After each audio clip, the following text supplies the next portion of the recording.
Aurelius Battaglia was born to Sicilian immigrant parents in Washington, D.C., and he went on to study at the city's Corcoran School of Art. When he graduated in the early 1930s, he briefly took a job as a caricaturist for the Washington Star newspaper. In 1935, he was commissioned by the Public Works Art Programme to create murals for a children's library in the city. In 1937, he left Washington for California and found work with Disney Studios, and there he made various minor contributions to storyboarding and concept work, and even some writing for several of Disney's films, including Fantasia, Pinocchio and Dumbo. He left Disney in 1941, and there followed a period with no evidence of illustrated work until 1947, by which time he had moved again to New York and started to work as a children's book illustrator, and his edition of Mother Goose Rhymes was published in that year and was a popular success. In 1950, Battaglia published 2 more popular books using a similarly modernist stylistic approach. The first of these was Jack Bechtold's Little Boy with a Big Horn, a title that's up for some comical misunderstanding these days. And it was popular enough to also be made into a short animation in 1953 by UPA Studios.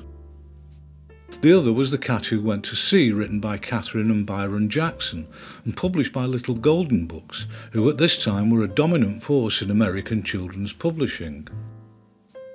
2 years later, the Fireside Book of Favourite American Songs, compiled by Margaret Bradford Boney, was published. It sold in large numbers, and a large part of its success was surely due to his whimsical and always graphically appealing contributions. There were some full-colour pages of varying degrees of complexity, and a large number of page headers in flat duotone to accompany the sheet music and lyrics featured.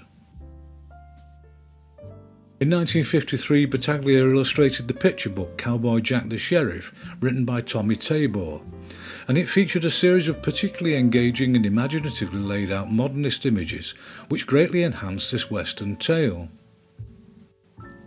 In the mid-1950s, Battaglia returned to California to take a job at UPA Studios, and among other projects, he was also responsible for the short animation The Invisible Moustache of Raoul Dufy, which was broadcast on TV in 1955. Despite his job at UPA, Battaglia continued to produce more illustrated books, and among his successes was a series of Captain Kangaroo books, which he also wrote. He followed these in 1965 with another solo project, The Reindeer Book, and he changed his usual style into something altogether different with the use of uncharacteristically heavy black outlines. And he deviated from his expected approach again in 1971 with Detective Arthur on the Scent by Mary J. Fulton. This employed yet another stylistic approach with fine pen lines and transparent washes of colour. But a year later, the Santa Claus book followed up on the earlier reindeer tale using the same heavy linear technique. And in 1977 he illustrated Happy Jack and the Princess with more organic traditional use of pen outlines and simple washes of colour. But despite this flexibility, he did return to his more angular approach for a couple of later books, including A Farm, which was published in 1977.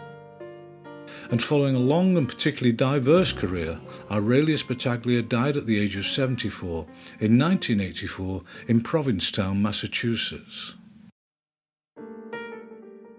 English illustrator Brian Cook Batsford was born in Gerrards Cross, Buckinghamshire, as Brian Cook, but much later in life he added the name Battsford, which was his mother's maiden name. As a schoolboy, Cook proved to be a significant underachiever in every subject other than art at which he excelled, as indicated by these drawings from the time. In 1928 he enrolled at the Central School of Arts and Crafts on a part-time basis, whilst also working in the Battsford bookselling and publishing firm, but he stayed only briefly.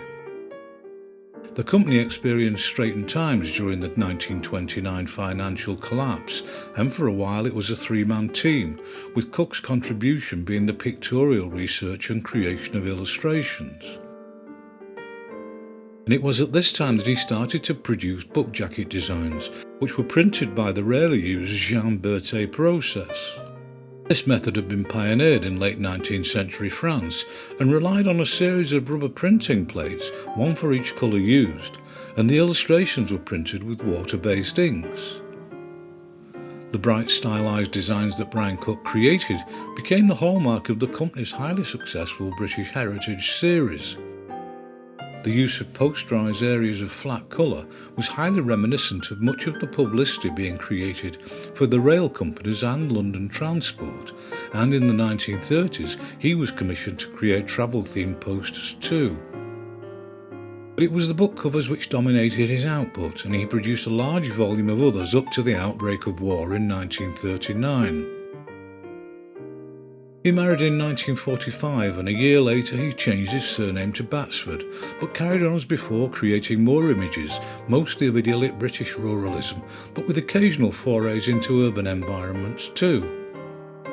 In 1952 he became the chairman of the company, which unfortunately necessitated him abandoning his role as illustrator and designer. And he also became increasingly involved with politics and was a Conservative Member of Parliament between 1958 and 1974. But it seems he kept his hand in from time to time and continued to paint landscapes as art, and on rare occasions created illustration, such as decorative biscuit tins for Harrods department store and a cover for a National Trust brochure in 1985. But in the later 1980s his health deteriorated rapidly, and Brian Cook Batsford died in 1991 at the age of 81. French illustrator and graphic designer Nathan Garamond was born as Jacques Natan, but like Brian Cook Batsford acquired the additional name in later life. I can find no information whatsoever about his life until the later 1920s, when he studied at Paris's National School of Decorative Arts, following which he worked briefly for Paul Brandt as a jewellery designer. He went on to work as a graphic designer for the magazine L'Architecture Aujourd'hui, and it was at this point that his talent for poster design first revealed itself. The magazine organised an exhibition every year as part of the Household Arts Show, and the production of posters was entrusted to Garamond. He produced 3 between 1934 and 1936, all of which were aesthetically well considered and dynamically composed. More poster work followed, much of which revealed the obvious influence of A.M. Cassandra, who was by far the dominant presence in French poster design at this time. The series he created in the mid-1930s, featuring images of ships docked at various French ports, was even more conspicuously immersed in the stylistic principles established a decade earlier by Cassandra.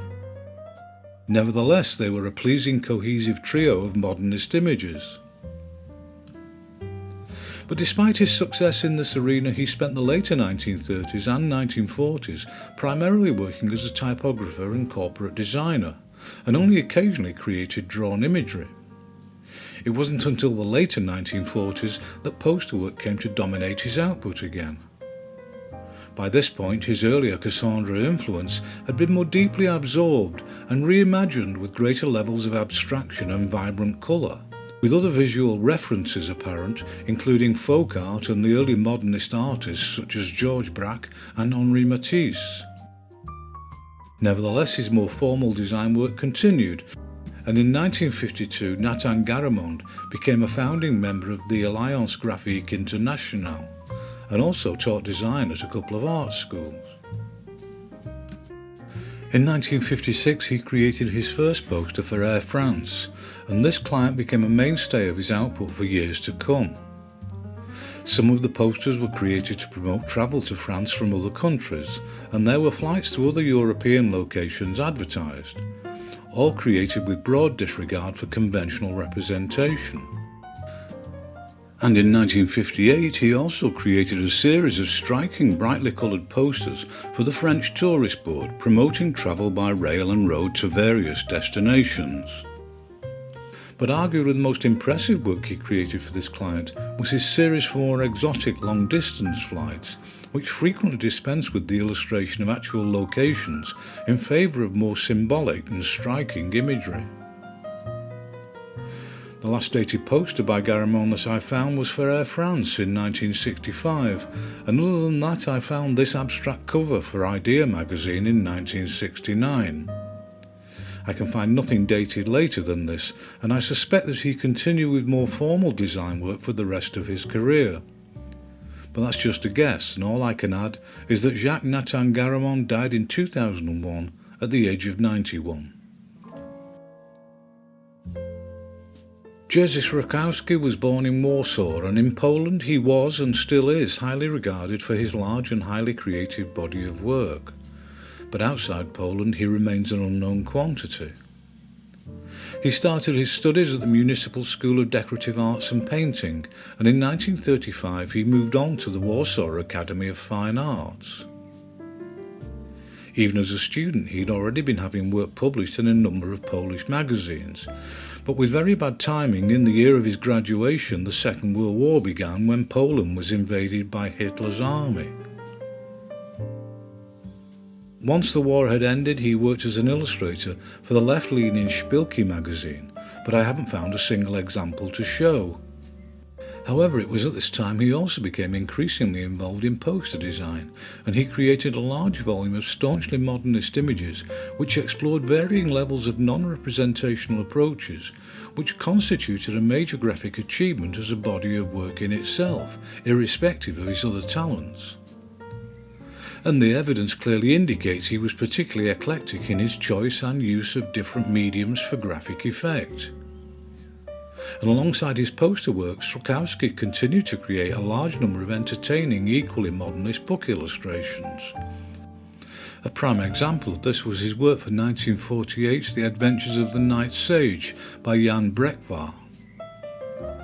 This featured a series of imaginative, humorous images by Srokowski, which made great use of a limited palette of colour combined with his highly expressive line work. He continued to be in great demand as a poster designer, and there was also some distinctive book cover design produced in the early years of the decade. And in 1955 he illustrated the children's picture book King Matthew I, which had originally been written in 1922 by Janusz Korczak, and his whimsical pen and colour wash illustrations made this an enduringly popular edition. In 1958, Rokowski also illustrated a version of Peter Pan with similar distinctive dream-like images at considerable distance from any other created before or since. As the 50s turned to the 60s, his success continued undiminished, and in 1959 the story of Frogs in Red Hats, written by Helena Beklerova, was published. This particularly whimsical and entertaining picture book was yet another enduring popular success, not least due to Srokowski's bright illustrations. In 1965 he went to live in Damascus for 3 years and taught graphics at the city's university. And following his return to Poland in 1968, he took managerial posts at a couple of Polish magazines. And although this slowed his illustration output down, he worked on various projects, including illustrations for Hans Andersen's Snow Queen in 1973. But this proved to be his last, because Jerzy Srokowski died in Warsaw in 1975 at the relatively young age of 65. And that's it for this roundup, and I hope you found them of interest. See you soon with another batch.